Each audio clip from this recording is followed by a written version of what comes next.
Bog svima! Danas ću vam pokazati kako napraviti fino i ukusno punjenje za domaće tortilje. Ovaj put punjenje radim od piletine, luka i paprike. Znači piletinu, jedan dio sam već narezala, a sad ću vam pokazati na koji način treba izrezati piletinu. Znači režem je u stvari na ovako male trakice, jer tako mi jednostavno ljepše izgleda kada se bude zamatalo u tortilje. Znači koristim pileća prsa. Jednostavno ih ovako, na što manje trakice izrežete piletinu, to će vam se ona brže ispeći. Tortilje su u stvari jedno meksičko jelo i možete ih napraviti na stvarno 100 različitih načina. Ono što je karakteristično za prave one meksičke tortilje je da njihovo punjenje bude onako konkretno i jako začinjeno.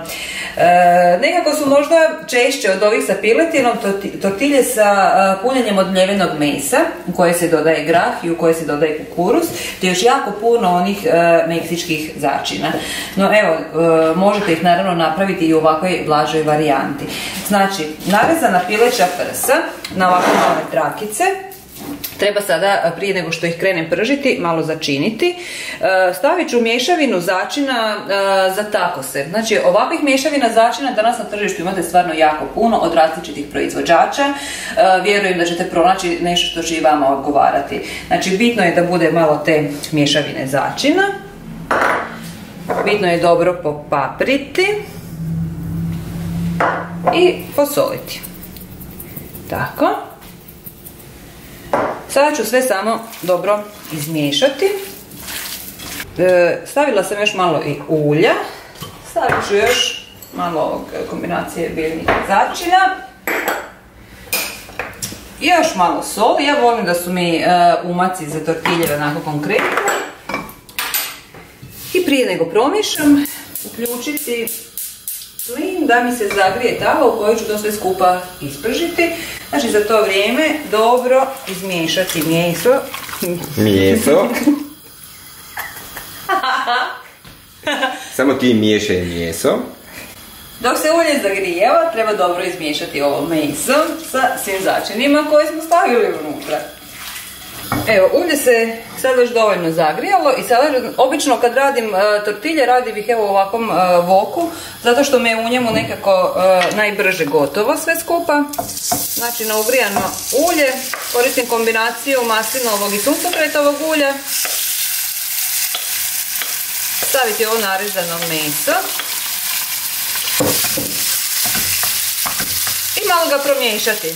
Znači ovaj sistem miješanja radit ću konstantno dok se meso bude kržilo kako bi se ispržilo ravnomjerno sa svih strana. Ne morate to raditi naravno stalno, evo vidjet ćete kako bude proces išao.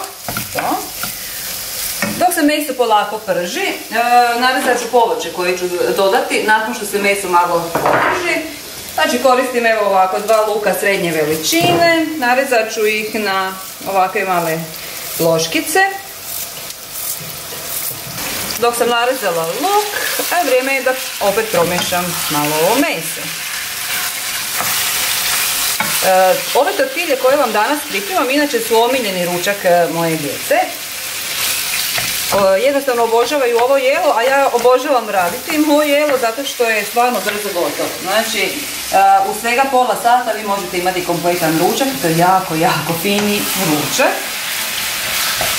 Meso se brzo poprži, povrće isto tako i vi imate nadjev za punjenje tortilja spreman stvarno za čas.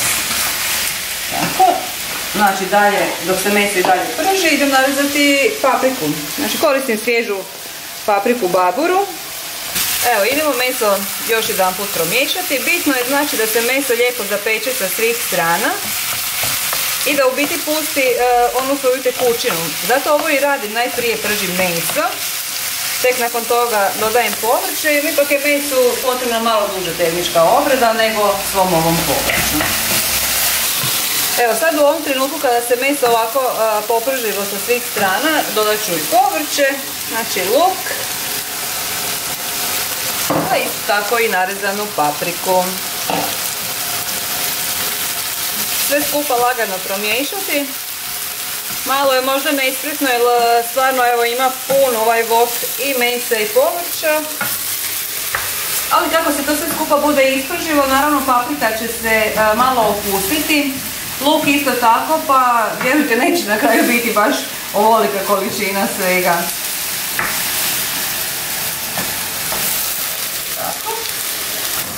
Dok se meso sa povrćem prži, pripremit ću sve ostalo što je potrebno da bi tortilje bile stvarno onako fine i ukusne kako trebaju biti. Trebamo imati umak. Umak za tortilje radim na bazi kiselog vrhnja i jogurta. Znači jedna malo veća čaša jogurta, tekućeg, 4 žlice kiselog vrhnja, češnjak u prahu, sjeckani i sušeni vlasac. Ako imate svježi bilo bi odlično, evo ja ga ovaj put nisam imala pa poslužit će svrsi i ovaj sušeni. Sve skupa dobro izmiješati, malo posoliti i naravno malo papra. Evo, ovako sve lijepo sjediniti i to će biti jedan fantastični umak koji će mesnom punjenju dati onaj fini završni tač. Zbog njega su tortilje stvarno fantastične. Znači umak je gotov. Miješamo još jedan put meso. Paprika koja se prži za...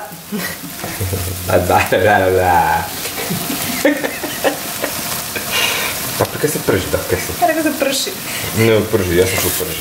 Paprika koja se prži zajedno sa mesom i lukom opustila je dosta tekućine, znači onaj tren kad sva ova tekućina bude isparila i ova smjesa za tortilje bit će gotova.